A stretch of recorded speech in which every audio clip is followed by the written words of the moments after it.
परमपूज्य डॉक्टर बाबासाहेब आंबेडकरांचा महापरिनिर्वाण दिन आहे। सर्वप्रथम मी परमपूज्य महामानव डॉक्टर बाबासाहेब आंबेडकरांना अभिवादन करून मी माझ्या पत्रकार परिषदेला सुरुवात करतोय।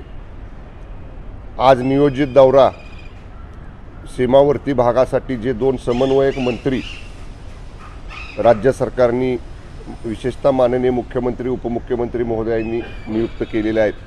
आमचा नियोजित दौरा बेळगावला जाण्याचा होता। आम्ही तशा पद्धतीनं कर्नाटक सरकारला कळवलं देखील होतं की आम्ही अशा पद्धतीनं बेळगावमध्ये येऊन छत्रपती शिवाजी महाराजांना महामानव डॉक्टर बाबासाहेब आंबेडकरांना अभिवादन करून जे मराठी भाषिक बेळगावमध्ये आणि त्या परिसरामध्ये राहतात त्यांच्याशी चर्चा करून राज्य सरकारकडनं महाराष्ट्रातल्या त्यांच्या ज्या अपेक्षा आहेत त्यांना जे काय हवं आहे त्याच्या बाबतीत आम्ही प्राथमिक चर्चा करणार आहोत। शांततेच्या मार्गानं आम्ही त्या राज्यामध्ये जात होतो, परंतु या सगळ्या आमच्या दौऱ्याला कर्नाटक सरकारनं विनाकारण एक वेगळं वळण लावण्याचं काम केलं। त्यांच्या मुख्य सचिवांनी राज्य सरकारला कळवलं की आपल्या मंत्र्यांना पाठवू नका, परंतु तरीसुद्धा आम्ही जेव्हा जाण्याचं नियोजन केलं तेव्हा मग काल परवा दिवशीपासून आपलं जे कोल्हापूरच्या पुढं कागलजवळ जे कोगनोळी चेकपोस्ट आहे जिथं कर्नाटकची हद्द सुरू होते रस्तामार्गे प्रचंड मोठा बंदोबस्त तिथं तिने लावला आणि काल त्यांच्या माननीय मुख्यमंत्र्यांनी कर्नाटकच्या सांगितलं की कुठल्याही परिस्थितीमध्ये महाराष्ट्रातल्या मंत्र्यांना आम्ही बेळगावमध्ये येऊ देणार नाही। वास्तविक पाहता ही कर्नाटक सरकारची भूमिका ही अतिशय चुकीची आहे, कारण या स्वतंत्र भारत देशामध्ये कोणतीही सामान्य व्यक्तीसुद्धा कुठल्याही राज्यामध्ये येऊ जाऊ शकते। आम्ही तर राज्य सरकारचे प्रतिनिधी म्हणून चाललो होतो, परंतु जेव्हा याला वेगळं वळण कर्नाटक सरकारनं लावलं तेव्हा आज महामानव डॉक्टर बाबासाहेब आंबेडकरांचं पुण्यस्मरण आहे, त्यांचा महापरिनिर्वाण दिन आहे। हा एक दिवस असा आहे की ज्या दिवशी डॉक्टर बाबासाहेब आंबेडकर आपल्याला सोडून गेले। सगळ्यांच्यामध्ये एक दुःखाची भावना असते की एवढा मोठा माणूस एवढं महान व्यक्तिमत्व हे आपल्यातनं हरपलं आणि या दिवशी आमच्या जाण्यामुळं महापरिनिर्वाण दिनाच्या या अभिवादनाच्या सगळ्याच कार्यक्रमाला गालबोट लागू नये। डॉक्टर बाबासाहेब आंबेडकर प्रेमी अनुयायांवर किंवा संपूर्ण समाजावरती आमच्या जाण्यामुळं कुठं व्यत्यय येऊ नये, कारण तसा व्यत्यय निर्माण करण्याचा प्रयत्न कर्नाटक सरकारचा दिसतोय आणि म्हणून आम्ही हा दौरा रद्द केलेला नाही।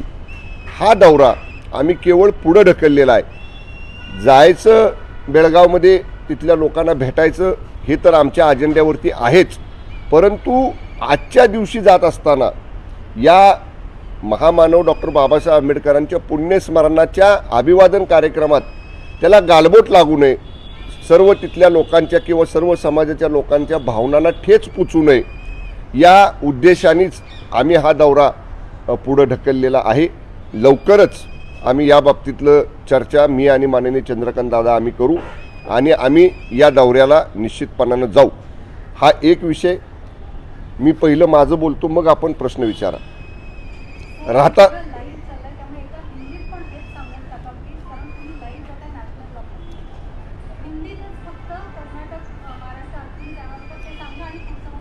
या हम लोग आज 6 दिसंबर को कर्नाटक के बेळगाव में हम लोग जाने वाले थे। ये मेरा और हमारे सीनियर मिनिस्टर श्री चंद्रकांत दादाजी का पहले से तय किया हुआ ये दौरा था।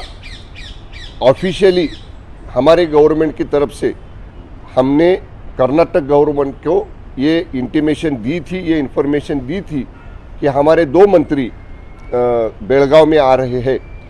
हम लोग पहले 3 तारीख को जाने वाले थे, लेकिन जो मराठी भाषिक लोग बेळगाव में हैं उन्होंने हमसे कहा कि 6 दिसंबर के परम पूज्य महामानव डॉक्टर बाबासाहेब आंबेडकर जी का महापरिनिर्वाण दिन है, उन्हें अभिवादन करने का कार्यक्रम हमारे मराठी भाषिकों ने बेळगाव में अरेंज किया हुआ था और उसमें आप शामिल हो जाइए। ऐसा उन्होंने हमसे कहा, इसलिए हमने 3 तारीख के बजाय आज 6 तारीख को जाने का निश्चित किया था। कल तक हमारा ये दौरा निश्चित था, लेकिन ये हमारे पूरी दौरे को कर्नाटक सरकार ने एक अलग टर्न दिया। उन्होंने ऐसा कहा कि वहाँ लॉ एंड ऑर्डर सिचुएशन खड़ी हो सकती है और उन्होंने हम न आए वहाँ, ऐसा ऑफिशियल कम्युनिकेशन भी स्टेट गवर्नमेंट को उनके चीफ सेक्रेटरी के तरफ से भेजा था। इसका हमारे ऊपर कोई परिणाम नहीं हुआ। हम लोग कल तक हमने निश्चित किया था कि हम लोग कैसे भी करके वहाँ जाएंगे, लेकिन हमने ये सोचा कि आज 6 दिसंबर है, महामानव डॉक्टर बाबा साहेब आम्बेडकर जी का महापरिनिर्वाण दिन है। उन्हें अभिवादन करने के इस दिन में अगर वहाँ कोई प्रॉब्लम क्रिएट होता है, किसी को हमारे जाने से वहाँ लॉ एंड ऑर्डर का प्रॉब्लम कर्नाटक गवर्नमेंट खुद क्रिएट करती है, तो बाबा साहब आम्बेडकर जी के जो अनुयायी है और पूरे हम भारतवर्ष के लोग हैं उनकी भावनाओं को ठेस न पहुँचे, ये 6 दिसंबर का अभिवादन कार्यक्रम अच्छी तरह से पार हो जाए, इसके लिए हमने ये 6 तारीख का दौरा सिर्फ पोस्टपोन किया है। हमने ये दौरा रद्द नहीं किया है। इसके बाद तुरंत ही माननीय चंद्रकांत दादाजी और मैं, हम दोनों बैठ के अब कैसे जाना है, कौन से तारीख को जाना है, इसके बारे में हम डिसीजन करके हम लोग वहाँ जाएंगे। वहाँ छत्रपति शिवाजी महाराज की प्रतिमा को, डॉक्टर बाबा साहब आम्बेडकर जी की प्रतिमा को अभिवादन करेंगे, वहाँ के मराठी भाषिकों के साथ बातचीत करेंगे और जो पैकेज माननीय सीएम साहब और डीसीएम साहब इस 850 गांव में देना चाहते हैं हमारे मराठी भाषिक लोगों के लिए, उसके बारे में उनसे बातचीत करके उसका प्रारूप हम सीएम और डीसीएम साहब के पास फायनल करने के लिए भेजेंगे। दुसरा विषय मी सांगतो, आम्ही बघतोय शांततेच्या मार्गाने आम्ही बेळगावला जाण्याचं नियोजन करत आहे, परंतु श्री संजय राऊत जे शिवसेनेचे प्रवक्ते आहेत त्यांनी काल सांगितलं की या 2 मंत्र्यांना कर्नाटकमध्ये जाऊन दाखवावं, किमान कर्नाटकच्या आणि महाराष्ट्राच्या बॉर्डरला तरी त्यांनी शिवून यावं। मला संजय राऊतांना एकच प्रश्न विचारायचा आहे, आम्ही तर केव्हाही जाऊ, आम्ही तर जाणारच आहोत, पण तुम्हाला जेव्हा एक 8 दिवसापूर्वी कर्नाटकच्या न्यायालयाने एक नोटीस पाठवलं आणि कोर्टात हजर राहायला सांगितलं, तुम्ही का बॉर्डरपर्यंत सुद्धा जाऊन आला नाही? तुम्ही तर मुंबईत बसूनच सांगितलं की मी बेळगावमध्ये गेलो तर मला अटक करतील, मला ताब्यात घेतील, मला खोट्या केसेसमध्ये अडकवतील। म्हणजे तुम्ही साधं जायचं धाडस सुद्धा दाखवलं नाही, गेला सुद्धा नाही, मुंबईत बसूनच तुम्ही ओरडला की तिथं माझ्या जीवाला धोका आहे। जीवाची जर एवढी पर्वा आहे तर आम्ही जेव्हा त्या ठिकाणी जाण्याचा निर्णय केलेला होता, आम्ही जाणार होतो, तेव्हा कुठल्या अधिकारात तुम्ही म्हटला की महाराष्ट्राचे मंत्री जाऊ शकत नाही? स्वतः तिथं आधी तुम्ही गेला नाही, कोर्टाच्या प्रक्रियेतनं पूर्ण होण्यासाठी सुद्धा तुम्ही जायचं साधं धाडस दाखवलं नाही। जी व्यक्ती साधं धाडस सुद्धा दाखवू शकत नाही त्यांना आमच्यावर बोलण्याचा नैतिक अधिकार नाही। संजय राऊतांनी केवळ बडबड करून किंवा काहीतरी वक्तव्य करून या संपूर्ण प्रकरणामध्ये महाराष्ट्र कुठेतरी कमी पडतोय असं दाखवायचा प्रयत्न करू नये। त्याला जोडूनच काल महाविकास आघाडीची बैठक माननीय उद्धवजींच्या उपस्थितीमध्ये झाली। मला विशेष वाटलं, सगळ्यात मोठा पक्ष महाविकास आघाडीमध्ये त्यावेळी शिवसेना असताना मुख्यमंत्रीपद उद्धवजी साहेबांच्याकडे पक्षाचे प्रमुख म्हणून होतं, परंतु कालच्या महाविकास आघाडीच्या बैठकीला विरोधी पक्ष नेत्यांच्या बंगल्यावर उद्धव ठाकरे साहेब गेले। याच्या अगोदरची प्रथा, परंपरा, पद्धत कुठल्याही बैठका राजकीय व्हायच्या तर त्या स्वर्गीय बाळासाहेब ठाकरे साहेब होते किंवा आधी उद्धवजी जरी होते तरी इतर पक्षांचे नेते हे मातोश्रीवर जायचे बैठकांसाठी। पण काल ह्या गोष्टीचं दुःख वाटलं की उद्धव साहेबांना विरोधी पक्षनेते अजित पवारांच्या बंगल्यावर बैठकीला जावं लागलं। त्यामुळे आता हे सत्तेसाठी आणि आपला पक्ष वाचावा, टिकावा म्हणून कोणाकोणाची हात मदतीसाठी हातात घेणार आहेत त्याचा एक केविलवाला प्रयत्न राहिलेल्या उद्धव ठाकरे शिवसेनेकडून या ठिकाणी चाललेला आहे।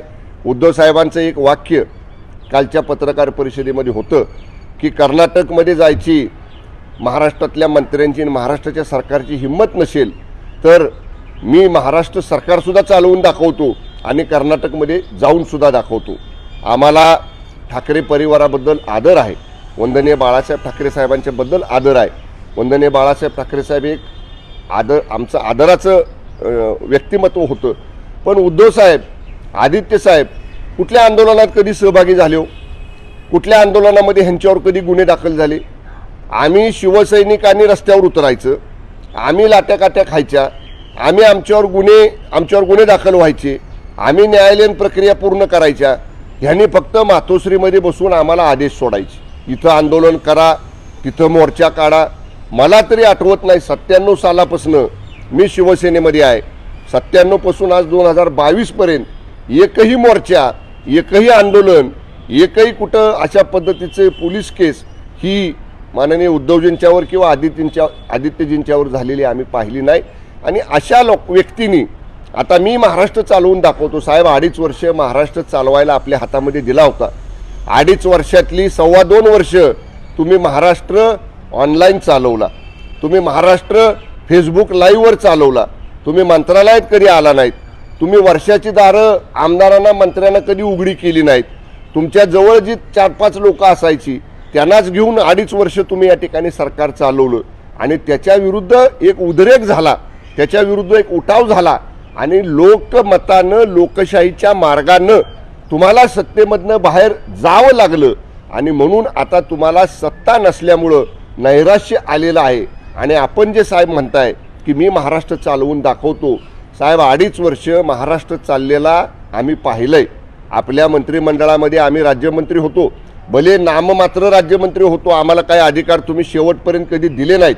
विधानसभेतली प्रश्न उत्तरं देणं आणि सभागृहात थांबणं ह्याच्या व्यतिरिक्त त्यावेळच्या कुठल्याच राज्यमंत्र्यांना काय अधिकार नव्हते।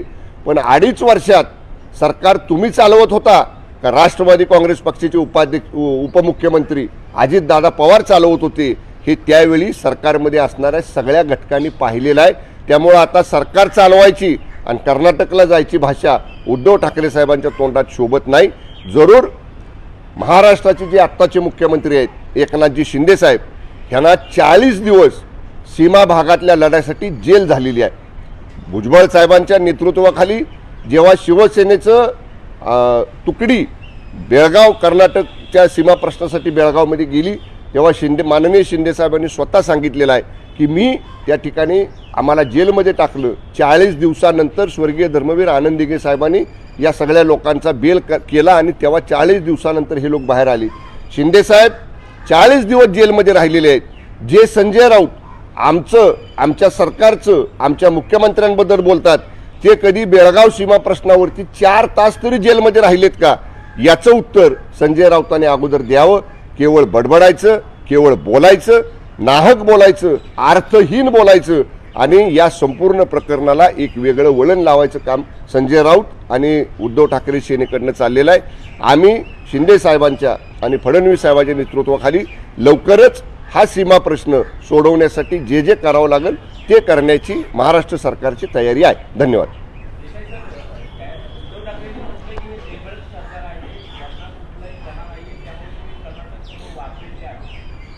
उद्धव ठाकरे साहेब कोणापुढे 2.5 वर्ष वाकले दिल्लीमध्ये जाऊन हे सगळ्या माध्यमांनी महाराष्ट्राने पाहिलेलं आहे। आमचं सरकार हे ताठ कण्याचं आहे, आम्ही कुणापुढेही झुकणार नाही, कुणापुढेही वाकणार नाही। आज फक्त आम्ही गेलो नाही याचं कारण महामानव डॉक्टर बाबासाहेब आंबेडकरांचं पुण्य, त्यांचं या ठिकाणी अभिवादन दिन आहे, त्यांचं या ठिकाणी महापरिनिर्वाण दिन आहे। त्याला गालबोट लागू नये, डॉक्टर बाबासाहेब आंबेडकरांच्या अनुयायांच्या आणि भारतवासियांच्या भावनांना ठेच पोचू नये। अभिवादनाचा आणि महापरिनिर्वाण दिनाचा कार्यक्रम सुरळीत पार पाडावा या एकाच उद्देशानं आम्ही गेलो नाही। आम्ही लवकरच जाऊ।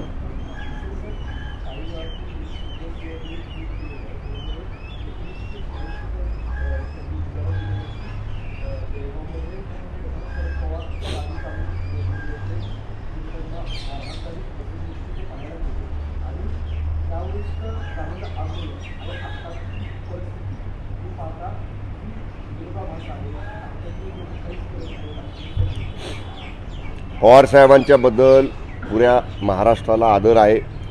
जरूर पवार साहेबांनी याच्यामध्ये त्यावेळी भूमिका घेतली, त्यावेळी आंदोलन केलं। स्वर्गीय ND पाटील साहेब यांनी सुद्धा बेळगाव महाराष्ट्र कर्नाटक सीमा प्रश्नामध्ये खूप महत्त्वाची भूमिका बजावली होती। त्यावेळी आंदोलन झाली। मी मागाशी उदाहरण दिलं तसं माननीय एकनाथ शिंदे साहेब सुद्धा 40 दिवस जेलमध्ये राहिलेले आहेत। त्यांना सुद्धा या प्रश्नासाठी 40 दिवस जेल झालेली आहे। जसं त्यावेळी पवार साहेबांवरती गुन्हे दाखल झाले तसं एकनाथजी शिंदे साहेबांच्यावरती सुद्धा झालेले आहेत आणि तेच आमचे नेते आहेत। त्यामुळे माननीय शिंदे साहेबांना या संपूर्ण प्रश्नाची जाणीव आहे, याचं महत्त्व आहे। याच्या बाबतीत शिंदे साहेब फडणवीस साहेब संवेदनशील आहेत आणि या दोघांच्या नेतृत्वाखाली आम्ही निश्चितपणे हा प्रश्न सामंजस्यानं वाटाघाटीतून चर्चेतून सुटावा ही आमची मानसिकता आहे, आमची भावना आहे आणि त्या दृष्टीनेचे आमचे प्रयत्न सुरू आहेत।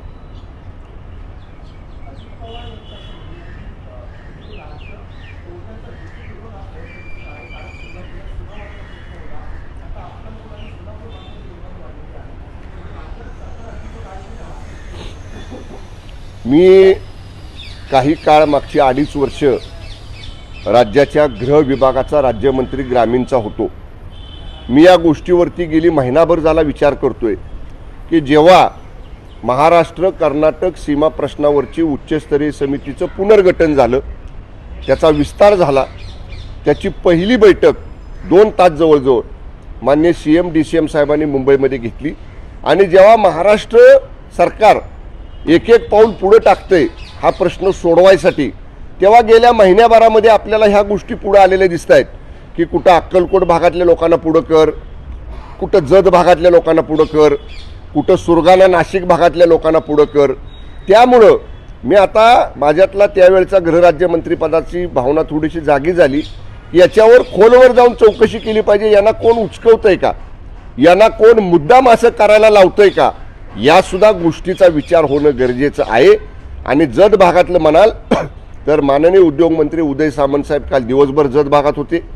काल जेव्हा सुरगाणा नाशिक भागातला विषय आला तेव्हा तिथले विभागीय आयुक्त, तिथले जिल्हाधिकारी या सगळ्यांच्याशी मी बोललो। आमचे पालकमंत्री, तिथले आमचे सहकारी दादा भुसे साहेबांशी बोललो। आजच त्या भागातल्या लोकांबरोबर माननीय दादा भुसे साहेबांची बैठक सुरू आहे। आणि अनरेस्ट असं जर म्हणाल आपण तर मी विशेषतः सुरगाणा भागातल्या लोकांचं ज्यांचं निवेदन गुजरात तहसीलदारांना दिलेलं आहे तिथल्या विभागीय आयुक्तांशी बोललो, जिल्हाधिकाऱ्यांशी बोललो, माननीय पालकमंत्र्यांशी बोललो। लोकांच्या मध्ये अनरेस्ट बिलकुल नाही। ठराविक लोकांना असं प्रोत्साहित करून अशी भूमिका घ्यायला लावलं जाते। माननीय मुख्यमंत्री महोदय आणि माननीय उपमुख्यमंत्री महोदय या दोघांशी चर्चा करून याच्या खोलवर जाऊन हे कोण करायला लावतं, ह्याच्या पाठीमागं कोण शक्ती आहेत, बिहाइंड कर्टन्स पडद्या पाठीमागं कोणाचा हात याच्या मागे आहे, याची सुद्धा चौकशी होणं गरजेचं आहे। सर, हिंदी में जानना चाहेंगे जो सरकार है कर्नाटकात भाजपचं सरकार आहे, तिकडे महाराष्ट्रात देखील फडणवीसांचं सरकार आहे। असं असताना कारवाईच्या भाषा का होत आहेत, समोरासमोर बसून यातला तोडगा का निघत नाहीये, हा सर्वात मोठा प्रश्न आहे। आपण जर पाहिलं तर पहिल्या बैठकीमध्ये सह्याद्री अतिथीगृहावर झालेल्या जी हाय पॉवर कमिटीची बैठक झाली महाराष्ट्र कर्नाटक सीमा प्रश्नाची, पहिल्या बैठकीमध्ये आपली अशी भूमिका होती की केंद्राकडं महाराष्ट्राचे एक उच्चस्तरीय शिष्टमंडळ, ऑल पार्टी डेलिगेशन, सर्व पक्षीय शिष्टमंडळ केंद्राकडे जावं। माननीय पंतप्रधान मोदी साहेबांना आणि माननीय केंद्रीय गृहमंत्री अमित शाह साहेबांना या दोघांनाही हे शिष्टमंडळ जाऊन भेटावं आणि केंद्राने मध्यस्थी करावी। दोन्ही राज्यांच्या मुख्यमंत्र्यांना बोलवावं आणि केंद्राने याच्यामध्ये मध्यस्थी करून समन्वयातनं तोडगा काढावा। याच्यासाठी लवकरच आमचं महाराष्ट्राचं आपलं शिष्टमंडळ हे माननीय पंतप्रधान महोदयांना, माननीय केंद्रीय गृहमंत्री महोदयांना भेटायला आम्ही जाणार आहोत। सर्व पक्षीय शिष्टमंडळ जाणार आहे। मी मगाशीच आपल्याला सांगितलं ऑल पार्टी डेलिगेशन।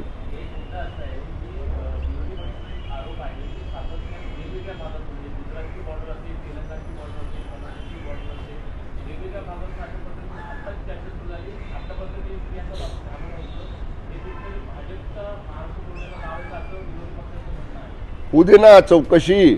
मी मागाशी सुद्धा आपल्याला म्हटलं माझ्यातला गृहराज्यमंत्री आता थोडासा त्यावेळचा जागा झाला। ऑल ऑफ अ सडन हे आमची मुवमेंट सुरू झाली हा प्रश्न सोडवायसाठी, त्याच वेळी पॅरलल अशा ॲक्टिव्हिटीज का सुरू होतात। म्हणून मी म्हणतोय की ह्याची सखोल चौकशी होऊ द्या।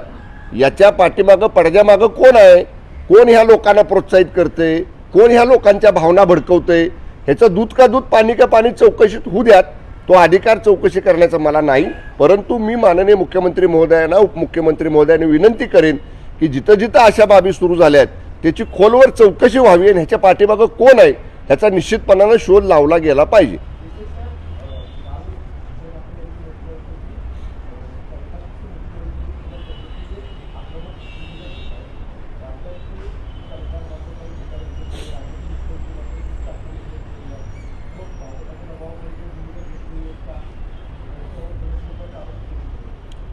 कदाचित माननीय उद्धव ठाकरे साहेबांनी माननीय मुख्यमंत्री एकनाथ शिंदे साहेबांचं वक्तव्य पाहिलं नसेल, माननीय देवेंद्र फडणवीस साहेबांचं वक्तव्य पाहिलं नसेल. या दोन्हीही नेत्यांनी वेळोवेळी गेली 2-3 दिवस झाले हा इश्यू पुढे आल्यापासून सांगितलेला आहे की कोणत्याही परिस्थितीमध्ये आमचे मंत्री कर्नाटकमध्ये जातील, त्यांना कुणीही रोखू शकत नाही. ही CM साहेब म्हटले, DCM साहेब म्हटले, पण शेवटी आम्ही दोघांनीच, माननीय चंद्रकांत दादांनी आणि मी, आम्ही दोघांनीच CM DCM साहेबांना सांगितलं की आम्ही कसंही जाऊ शकतो, परंतु कर्नाटक सरकारने आजच्या 6 डिसेंबरच्या महापरिनिर्वाण दिनी जर तिथं काही वेगळा प्रकार केला, या संपूर्ण महापरिनिर्वाण दिनाला तिथं आमच्या जाण्यामुळं गालबोट लागलं, महामानव डॉक्टर बाबासाहेब आंबेडकरांच्या अनुयायांच्या, आपल्या सगळ्यांच्या भावनांना त्याच्यामुळं तिथं जर काही ठेच पोचली तर ते योग्य नाही. थोडंसं हा दौरा पुढे ढकलून आपण नक्की जाऊ. त्यामुळे माननीय CM साहेब, माननीय DCM साहेब हे पूर्णपणानं राज्याची बाजू प्रभावीपणे आणि माननीय उद्धव ठाकरे साहेब मांडायचे त्याच्यापेक्षा जास्त आक्रमकपणानं मांडतायत, ही वस्तुस्थिती आहे.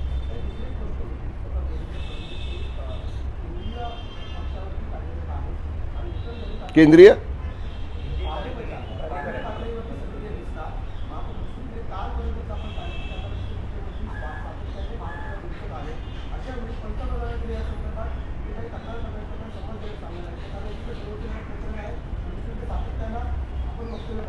आता बघा, कदाचित 7 किंवा 8 तारखेला सुप्रीम कोर्टासमोर ही केस येण्याची शक्यता आहे. पण जसं तुम्ही म्हटलात की कर्नाटकचे मुख्यमंत्री सतत महाराष्ट्राला डिवचण्याचा प्रयत्न करतात, पण आपली भूमिका ही नेहमीच समोपचाराची राहिलेली आहे, सामंजस्याची राहिलेली आहे. आपल्याला 850 गावातल्या मराठी भाषिकांना न्याय द्यायचा आहे. 850 गावातल्या मराठी भाषिकांना आपल्याला सवलती द्यायच्या आहेत. त्यांना जे महाराष्ट्राकडनं अपेक्षित आहे ते या 850 गावातल्या लोकांना आपल्याला द्यायचं. आणि याच्या उलट त्या 850 गावातल्या लोकांना त्रास कसा देता येईल, त्यांची हॅरॅसमेंट कशी होईल, त्यांना कोंडीत कसं पकडलं जाईल, त्यांच्यावर गुन्हे कसे दाखल होतील, ही भूमिका कर्नाटक सरकारची आहे. त्यामुळं कर्नाटक सरकार ही त्यांची कामाची पद्धत वेगळी आहे.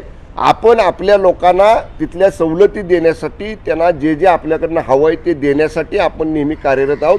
आणि जरूर नुसतं DCM साहेबच नाही, पण माननीय CM साहेब आणि DCM साहेब दोघंही महाराष्ट्राची बाजू, शिष्टमंडळाला जेव्हा भेट मिळेल केंद्रीय नेत्यांची तेव्हा मिळेल, पण त्याच्या अगोदर लिखित स्वरूपात महाराष्ट्राची बाजू माननीय शिंदे साहेब आणि फडणवीस साहेब जरूर पंतप्रधान मोदी साहेबांच्या आणि केंद्रीय गृहमंत्री अमित शाह साहेबांच्या समोर नक्की मांडतील.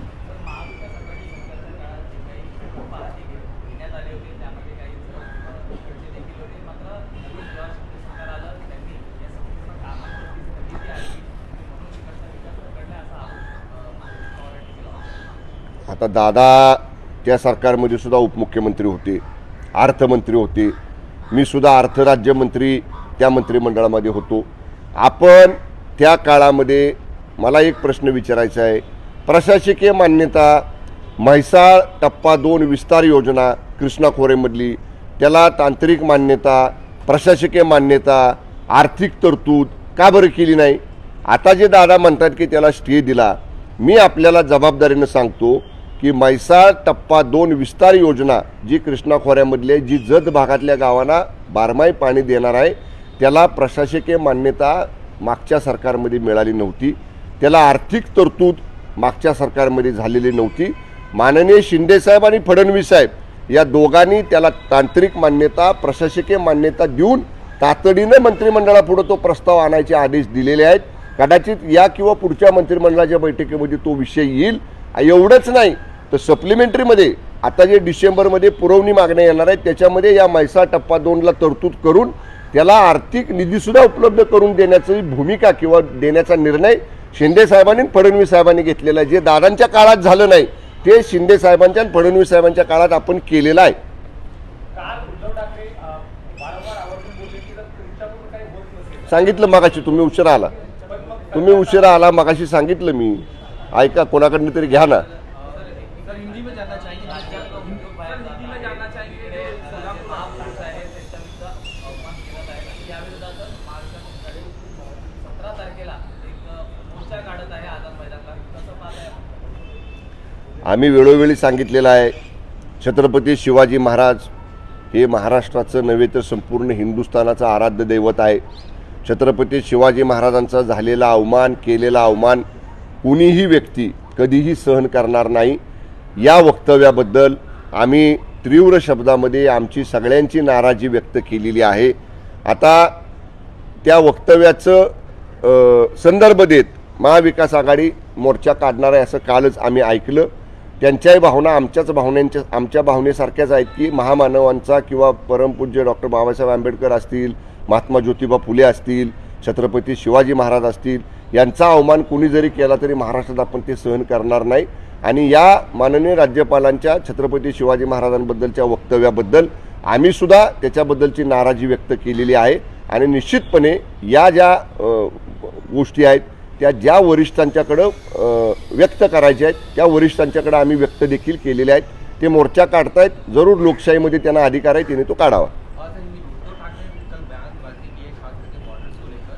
उनका कहना बॉर्डर के बाहर नहीं करना है और साथ ही सरकार जो चलाएगी. मैंने अभी बताया कि 2.5 साल की सरकार उद्धव जी ने चलाई थी. वो सरकार कैसी चल रही थी हम सब लोग ने वो देखा है. उन्होंने कभी भी 2.5 साल में 2-3 बार छोड़ के वो कभी मंत्रालय में नहीं आए. कभी वर्षा का गेट आम आदमी के लिए कभी खोला नहीं था. इतना ही नहीं, एमएलए लोगों को, मिनिस्टर लोगों को, एक्स एमएलए लोगों को भी वहाँ एंट्री नहीं मिलती थी. उन्होंने 2.5 साल का 2.25 साल का गवर्नमेंट वो फेसबुक लाइव पे ही चलाया. बहुत सारी बैठकें उन्होंने ऑनलाइन की. उनका जैसे सरकार चलाने का तरीका था उसकी वजह से महाराष्ट्र बहुत पीछे गया और ऐसी सरकार महाराष्ट्र को कभी आगे नहीं ले जा सकती. इसलिए अभी उन्होंने सरकार में आने का ख्वाब देखना छोड़ देना चाहिए. संजय राउत ने बाकायदा बयान दिया है कि 2 मंत्री कर्नाटक के दौरे पे आने वाले थे. अब वो नहीं जा रहे हैं कि हिम्मत नहीं है? हम लोग नहीं जा रहे क्योंकि मैंने अभी भी बताया 6 दिसंबर का महापरिनिर्वाण दिन है. परम पूज्य डॉक्टर बाबा साहेब आम्बेडकर जी का अभिवादन करने का दिन है.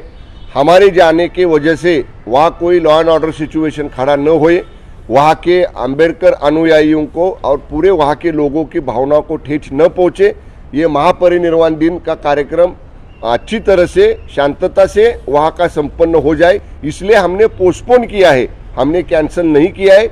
जल्दी ही मैं और चंद्रकांत दादा साथ में बैठ के इसके ऊपर बात करके जल्दी हमारा दौरा निश्चित करेंगे.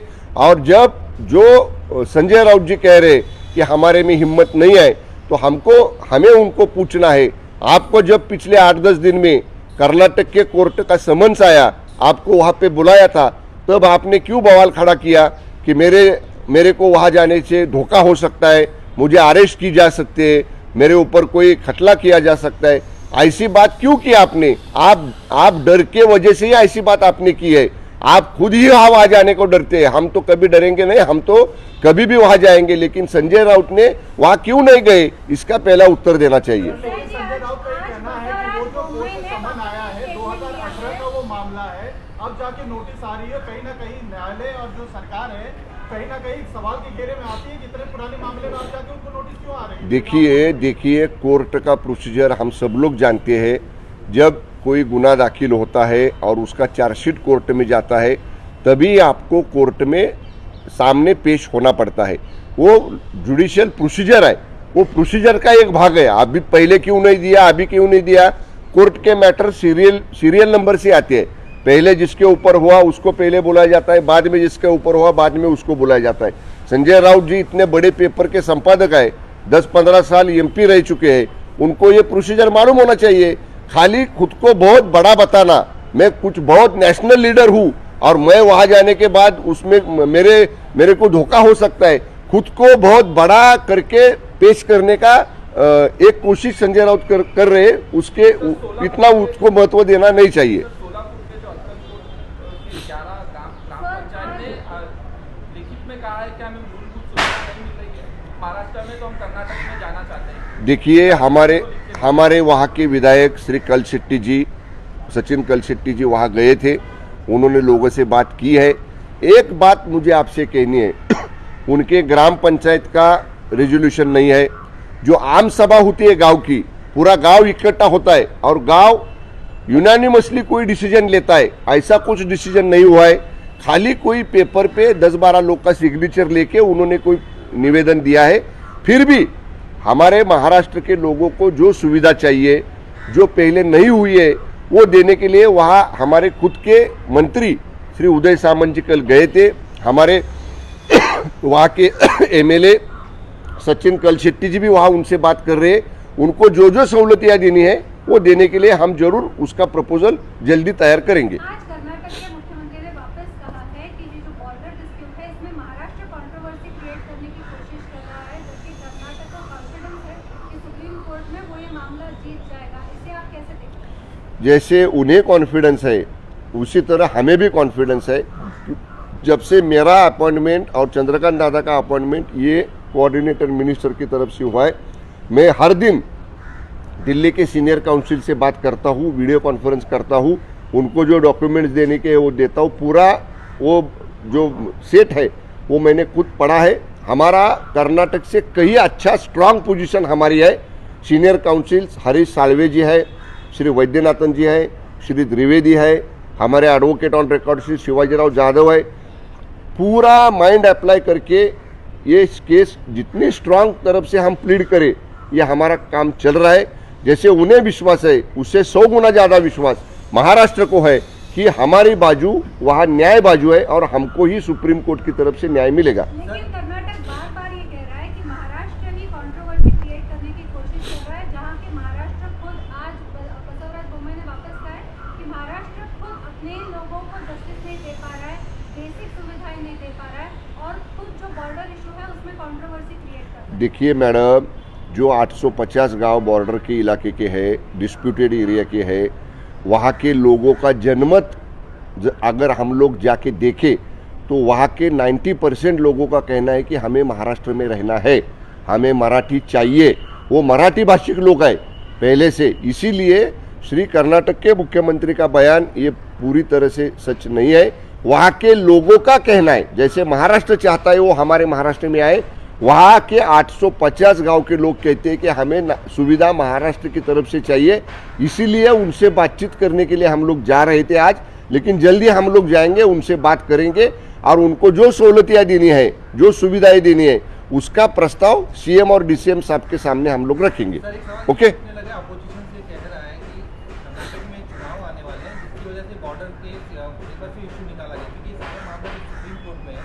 यहाँ बीजेपी शिंदे सरकार है, वहाँ बीजेपी सरकार है, केंद्र में बीजेपी की सरकार है। ये कोर्ट में मामला है, केंद्र में से हस्तक्षेप किया जा सकता है। चुनाव को लेकर ये सारी नहीं, देखिए कर्नाटक का इशू तो मैं नहीं कह सकता, लेकिन मैं बार बार कह रहा हूँ कि हमारा यही प्रयास रहेगा कि इंटरवेन इसमें सेंट्रल गवर्नमेंट करे। हमारा जो हाई पावर महाराष्ट्र का डेलीगेशन जा रहा है दिल्ली में, वो हम प्राइम मिनिस्टर साहब को और सेंट्रल होम मिनिस्टर साहब को ये रिक्वेस्ट करेंगे कि 2 राज्यों के मुख्यमंत्रियों को आप बुलाए और सामने बिठा के उनका सुलह करके ये इशू सॉल्व करें। मेरे को नहीं लगता कि इलेक्शन को सामने रखे हुए ऐसा कोई जानबूझ के कोई कर रहा है। 17 तारीख को अपोजिशन से खास करके एक आंदोलन बुलाया है, खास करके महापुरुषों का बार-बार बीजेपी के कई नेताओं के द्वारा या राज्यपाल के द्वारा शब्दों के भेंट किया जा रहा है, लेकिन नाराजगी जाहिर कर रहे हैं। किसका देखते हैं? नहीं, हर किसी को, हर किसी पॉलिटिकल पार्टी को, हर किसी अलायंस को एजिटेशन करने का, आंदोलन करने का लोकशाही में अधिकार है। लेकिन जो विषय के ऊपर ये लोग आंदोलन कर रहे हैं उसके ऊपर हमने सीएम साहब ने, डीसीएम साहब ने, पूरे मंत्रियों ने, पूरे हमारे शिवसेना भाजपा के नेताओं ने बहुत स्पष्ट तरफ से कहा है कि छत्रपति शिवाजी महाराज के बारे में जो बयान महामहिम राज्यपाल जी ने दिया है उसके लिए हमने बहुत तीव्र शब्दों में नाराज़गी व्यक्त की है। हम उसके ऊपर सहमत नहीं है और खाली नाराज़गी व्यक्त नहीं की है, ये नाराज़गी जिस दिल्ली के नेतृत्व के सामने रखनी है, उनके सामने उनके सामने भी हमने ये नाराजी हमारी रखी है। उसको लेके अगर कोई अलायंस, अगर कोई पार्टी आंदोलन करता है, को हर पार्टी को आंदोलन करने का लोकशाही में अधिकार है। ओके, धन्यवाद।